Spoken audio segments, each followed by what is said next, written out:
Tuned in to news and views. Time is 16 minutes past 9 Central African time. And we're going to be talking about a very, very powerful new book. I got a chance to take a look at it. It's called Flotilla, A Journey of Conscience by the brilliant South African author and activist Zukiswa Wanner.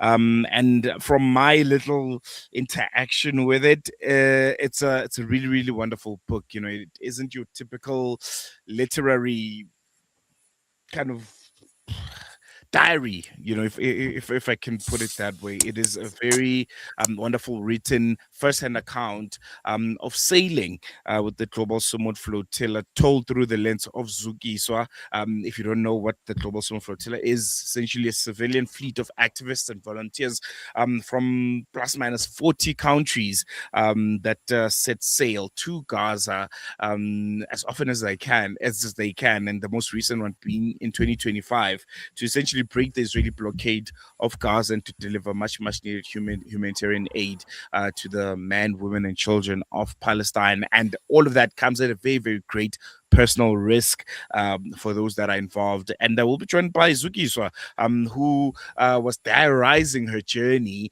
and you'll be getting first-hand insight from her through her book of what really happened. You know, the flotilla itself, the interceptions that have been happening, you know, being kidnapped essentially by the IOF and ultimately making it back home, and everything and anything in between. So we'll be chatting to her briefly about the book, but you have to go and get it. I'm sure she'll give us all the details. So Giswa, welcome to News and Views. Always a pleasure having you on Salam Media, and looking forward to a great conversation on a very, very wonderful book that you gave us.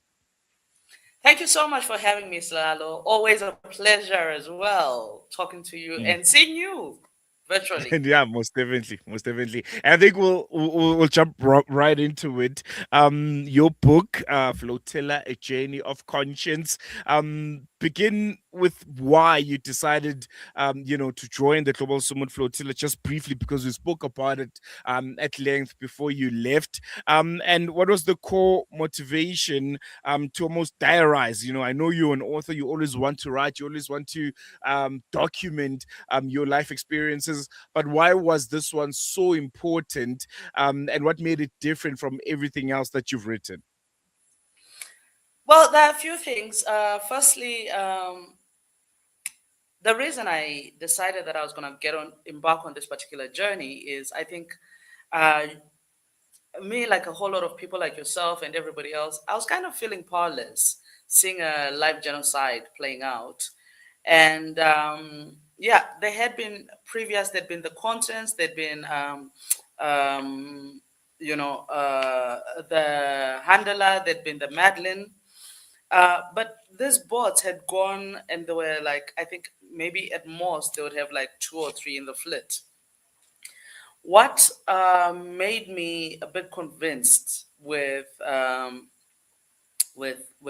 global smooth flotilla was now we're having a whole lot more boats and a lot more people, and I was in my mind I was like, yeah, at least a few boats are going to make it to Gaza, and so if a few boats were going to make it to Gaza, I wanted to be in on this so that we actually like do something instead of just feeling helpless and sitting at home and constantly like writing letters to the United Nations and all these organizations that weren't actually causing any difference. So yeah, that was the motivation for my deciding to go on this trip. And why document? You know, I think history should always be documented, even as it plays out, and that's part of the reason why I did that. I um don't just think of myself as a participant. I didn't think of myself as just a participant of the Global Smooth Flotilla. I thought myself as what you know James Baldwin called a witness, and to be a writer is to be a witness to the time that you live in, to um, the present, so that 50 years, 100 years from now, our children, our grandchildren can look back and say when they're reading, "Hey, this is possible because it has been tried." Mm. And I think that's very, very important, to note. I want to come to the flotilla experience in itself. You sailed with, people from a lot of countries. All in all, it was around 40 countries that were involved. How did those early days, the logistics, the uncertainties of whether or not you might set sail, the training aspect of it, how did all of that shape, the sense of community and purpose that you guys had on board?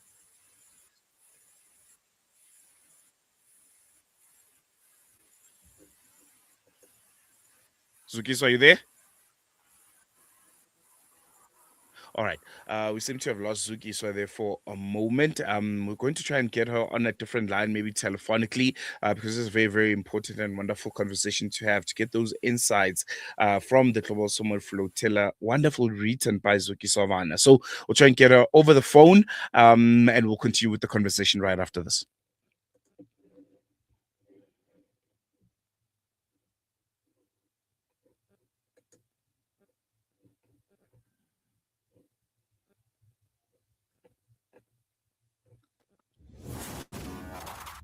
I want to mention a specific thing, and this struck me as quite remarkable. When my first trip that I took to Palestine, it was 2012. And I learned there that in 1950, the Israeli authorities introduced what they called the absentee property law. And literally, this was the law that was designed to take over property and land from Palestinians who had fled the Nakba in 48. Internally displaced Palestinians inside of the state of Israel. This law is still in place. And the quite remarkable thing about this law is that for the purposes of property, the Palestinian refugees and internally displaced persons were considered absent for the purposes of property, so that the state could take over their homes and their land. With the Isaac Senior Gender Justice and International Law Fellow. Salam Media, a global voice for humanity. Breaking stereotypes, moving boundaries, joining hands. Salam Media.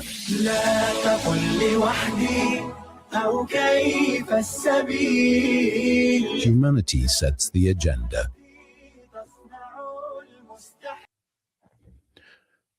Welcome back. You're still tuned in to News and Views. We are still in conversation with Zukiswa Wanner. She's an activist, she's an author, and she made part of the 2025 Global Summit Flotilla. And she documented it. She wrote it and narrated it quite wonderfully on her book. It's called Flotilla, a Journey of Conscience, and we are getting a bit insights into it. I don't want Zukiswa to give much away because you still have to buy the book, but yeah, she's joining us via telephone. Zukiswa, hope you can hear me now, and I want to continue with the conversation, especially on the Flotilla experience. You sailed with volunteers from over 40 countries. How would you say those formative years, those early days, where it was the logistics aspect of things, there was a lot of uncertainty on whether or not you guys were going to sail, and the training of it, how did that shape the sense of community, a sense of camaraderie and purpose with those that you're on board with? It was actually okay, so initially, obviously, we didn't know whether we were going to go or not, because there was a lot of uncertainty, as you see from the journey. So because we had a lot of that uncertainty, we're essentially trying to figure out, you know how when you're trying to figure out and you're like, are we going, are we not going? And we're a whole bunch of us trying to figure out, are we going, are we not going, are we going, are we not going? But once we, and it was really like our camaraderie was like, no, we're not here actually to stay in Tunis, much as it's a beautiful city. We really just want to get going. So can we get it sorted? And I mean, of course, a lot of the delays had nothing to do with the organizers and a lot to do with the fact that the IOF, as you remember, did a drone attack on two of our boats while we're in Tunis. So when we eventually left, the first few days, I'd say the first 2-3 days, we're just being bonded by seasickness. As expected. Yeah, we're being bonded by seasickness, and then later on, when everybody's stomachs had settled and we could actually sit and talk. On my particular boat, I don't know about others. On my particular boat, we sat and asked each other, like, okay, so who are you? Why are you here? And tell us something interesting about yourself that people don't know. So we did that as a bonding session to really just get to know each other. And from that moment onwards, like we might have been from different nations and had different religions and different backgrounds, but our hearts were one. We're like, this is what we want. On my boat, I said to that, everybody was like, we're going to Gaza. And every morning, in fact, we'd wake up and it's like, how are you? And like, ready for Gaza type of thing. So we're like very motivated. So of course, on the final day, when would be the day we would have arrived in Gaza at 28 nautical miles when they intercepted us, we're kind of like very disappointed that we didn't make it. Yeah. I want to touch on, I think maybe the highlight or the low light of this journey, the confrontation and interception, part of it. When the flotilla's journey was intercepted by Israeli forces in international waters. Can you, without not giving much away, can you take us through that moment, what it felt like to be stopped and how the interception changed your expectations of the mission, and if it was what you had imagined? Because I think we all knew that it was going to happen at some point, but did you imagine it play out the way that it did? Anyway, no, on our side, when the interception happened, okay, so I actually thought we'd manage to get away with it. And the reason I thought we'd manage to get away and we'd make it to Gaza was because most of the interceptions happen at night. And they came to us at Fajr in the morning after the Fajr prayer. So it was in the morning and we didn't think it was going to happen. And one of the people on my boat came. She just finished her Fajr prayers, and she came and she said, they're here. And it was a bit disappointing and then we had like one of the guys was, who was moving the boat, and we were like, hey, how far are we? And it was like 28 nautical miles, and it was painful because it's like so near yet so far, so they jumped in. First, they splashed water on our boat. And they didn't know, you see, that we already had an issue with our boat. So they splashed, then they jumped on it, then they took it over, I think, with the idea of taking it, like the other boats, taking it to port. And and then we didn't tell them, but we knew that we had a problematic bilge pump. And we had been like scooping water out. And so because they weren't doing that, the boat was sinking. So, our boat, which had been named after the martyr, Anas al-Sharif, went down like Anas al-Sharif, like a martyr in the Mediterranean.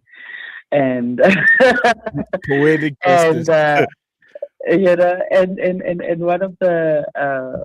one of the two of the people who were on my boat came for the soft launch of the book at the Palestinian Solidarity Alliance on Friday. And we were talking about it on Saturday, and we said, listen, maybe when Palestine is free, one of the things that we can do is our little charity gig would be like to get people to pay and scuba dive to retrieve things from the Anas al-Sharif, some parts of the Mediterranean, yeah. There are a lot of questions that are coming on. You're getting a lot of love online. There's a question coming from a listener. They're asking, why are there two different book covers? Is it based on the region, or is there an other meaning to it? You have two different covers to the book. You wanna explain and expand on why is that the reason?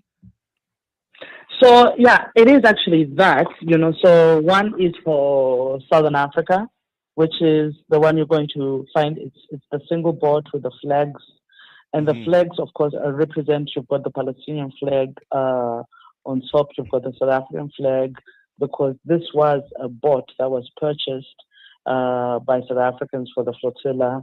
The people I was happy to see.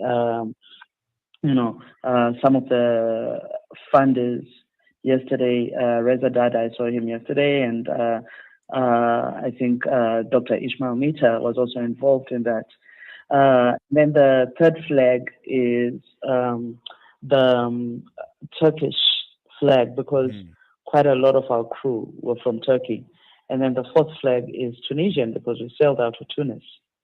mm, beautiful, Yeah, beautiful, beautiful. and Um, we're sailing on whatever. So that's, and then the other boat just really has, it's for the rest of the continent. And the reason ah, we did the other cover the way we did is really because I think the idea of the flotilla and everything probably had more certain fame in South Africa than and Southern Africa than the rest of the continent. So I wanted to have like an image that people could kind of relate to. mm, mm. Um, how would you say this experience has changed you as a human being, as a writer, as an activist, being thrusted into a world that many people will never get to experience, standing toe to toe, eye to eye with the IOF, knowing that the people that you're interacting with, that are talking to you at that moment, are responsible for a mass murder of men, women, and children of Palestine. And right now, you're looking them dead straight in the eyes, and they're giving you instructions. Salala, okay, firstly, I try not to call myself an activist. Really, I'm just, a writer and human. And, I just do what every other human being who is foolhardy would do. So I don't know whether I'd call myself an activist. But how it has changed me, really, I think the biggest thing is, just being on that boat and later on being in a jail cell. I can't say this enough. The solidarity that I found, the solidarity that continues. So, we've been seeing what has been happening in Venezuela, for instance, and in Cuba. And some of the people that I was with on those boats, we came back, they're like, hey, comrades, this is happening. Our president has just been captured. And some of the people that I was with, the Colombians and stuff, and the Venezuelans and the Brazilians were like, no, we need to do something. And the Tunisians came on board, the whatever. So it's to show. I think the biggest thing that I learned from that is we're not alone, and there's so many people who feel the way we do. The problem is that a lot of us have been feeling powerless, but we don't need to feel powerless. We have power, and part of getting that power, I think we saw that power exercised when we were on the flotilla, and a whole and the Italians decided that they were going to the dock workers, because there was one dock worker amongst us. The dock workers decided that they were going to stop work, and the whole of Italy stopped working. Now, can you imagine? And at that point in time, President Meloni from Italy, who is right wing, went and panicked, I think, and she sent 2 naval ships to accompany us, at least part of the way before, I guess, her allies from the global north told her to pull the boat. But just from that experience, I was like, oh my God, we're powerful beyond measure. So can you imagine then, Salalo, if at some point in time we have just 20 cities. In South Africa, we have a population of 65 million. If 650,000 people decided for a week that they were going to put down their tools, they were not going to buy from big business, because the only way Zionists and capital understand anything is through boycotting. That's why they're so against it. If we all decided that we're not going to buy from big business, all we're going to do is, if we're buying bread, if you do whatever, we're going to bake our own bread, and we'll be buying from the small spazzas. If we decided we're going to do that for a week, we would actually, like as a country, we'd actually, as the world, and we just have like 20 cities that do that, it would actually make a major difference, and we'd be able to get whatever it is that we're asking for, which I assume is a more peaceful world, a more just world, a kinder world, where nobody is eating children or abusing them. Most definitely. And I think this was a very, very important book that you wrote, Zukiswa. I hope people go out and buy it, interact with it, get like, the Global Summit Flotilla, that very, very imperative journey through your eyes, and get to see it and understand it. I think it puts a lot into perspective. And how do they do it? How do they get hold of Flotilla, A Journey of a Conscience? So right now it's available at Book Circle Capital at 27 boxes. And that's in Melville, in Johannesburg. I should be getting some copies out to, the Forge, that's in Braamfontein. And I'm hoping also to get copies in eThekwini and also in Cape Town. So I will absolutely update you once the orders have been dispatched for those books. There goes Zukiswa Wanner. Oh, before I let you go, there's a really, really wonderful comment here coming from Ilham Wafak out in Hatfield, and they're saying, Zukiswa Wanner, what a beautiful soul, brave, amazing, and talented writer you are. So some appreciation there for you. You're very, very popular. Every time that you come, there's crazy comments. People are going crazy over you, and I hope people go out and buy that book. It's a really, really wonderful one. Thank you again for giving us your time. Really appreciate it. An absolute pleasure. Thank you so much, as always, Lalo.